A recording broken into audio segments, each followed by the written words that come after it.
ಧರ್ಮಸ್ಥಳ ಕ್ಷೇತ್ರದ ವಿರುದ್ಧ ತಿಮರೋಡಿ ಗ್ಯಾಂಗ್ನಿಂದ ಷಡ್ಯಂತ್ರ ಪ್ರಕರಣಕ್ಕೆ ಸಂಬಂಧಪಟ್ಟಂತೆ ಹೈಕೋರ್ಟ್ಗೆ ಚಿನ್ನಯ್ಯ ಅರ್ಜಿ ಹಾಕ್ತಾ ಇದ್ದಂತೆ ಎಸ್ಐಟಿ ಈಗ ಅಲರ್ಟ್ ಆಗಿದೆ.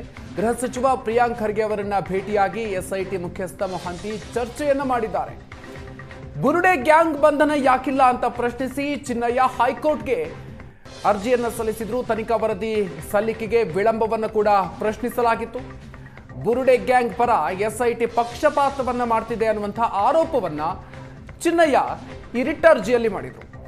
ಪ್ರಿಯಾಂಕ್ ಖರ್ಗೆಯನ್ನ ಭೇಟಿಯಾಗಿ 20 ನಿಮಿಷಗಳ ಕಾಲ ಮೊಹಂತಿ ಚರ್ಚೆಯನ್ನ ಮಾಡಿದ್ದಾರೆ. ಪ್ರಕರಣಕ್ಕೆ ಸಂಬಂಧಪಟ್ಟಂತೆ ಮುಂದಿನ ತನಿಖೆಯ ಬಗ್ಗೆ ಪ್ರಿಯಾಂಕ್ ಭೇಟಿಯಾಗಿ ಪ್ರಣಬ್ ಮೊಹಂತಿ ಅವರು ಚರ್ಚೆಯನ್ನ ಮಾಡಿದ್ದಾರೆ. ಮುಂದಿನ ವಿಚಾರಣೆಯ ಸಂದರ್ಭದಲ್ಲಿ ತನಿಖಾ ವರದಿಯನ್ನ ಎಸ್ಐಟಿ ಸಲ್ಲಿಸಬೇಕಿದೆ.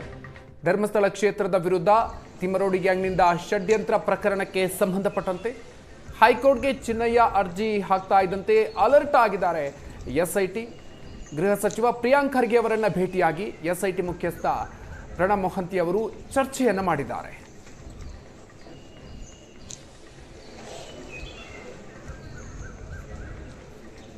ಬುರುಡೆ ಗ್ಯಾಂಗ್ನ ಬಂಧನ ಯಾಕಿಲ್ಲ, ನನ್ನೊಬ್ಬನನ್ನೇ ಯಾಕೆ ಬಂಧನ ಮಾಡಿರೋದು, ಈ ಪ್ರಕರಣದ ರೂವಾರಿಗಳನ್ನ ಯಾಕೆ ಬಂಧನ ಮಾಡಿಲ್ಲ ಅಂತ ಹೇಳಿ ಪ್ರಶ್ನಿಸಿ ಚಿನ್ನಯ್ಯ ಹೈಕೋರ್ಟ್ಗೆ ರಿಟ್ ಅರ್ಜಿಯನ್ನ ಸಲ್ಲಿಕೆ ಮಾಡಿದ್ದ.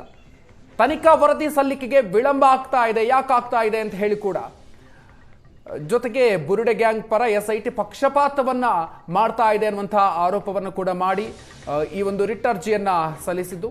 ಸೊ ಈ ಒಂದು ವಿಚಾರದ ನಂತರ ಈಗ ಗೃಹ ಸಚಿವ ಪ್ರಿಯಾಂಕ್ ಖರ್ಗೆ ಅವರನ್ನ ಎಸ್ಐಟಿ ಮುಖ್ಯಸ್ಥ ಪ್ರಣಬ್ ಮೊಹಂತಿ ಅವರು ಭೇಟಿಯಾಗಿ ಚರ್ಚೆಯನ್ನ ಮಾಡಿದ್ದಾರೆ.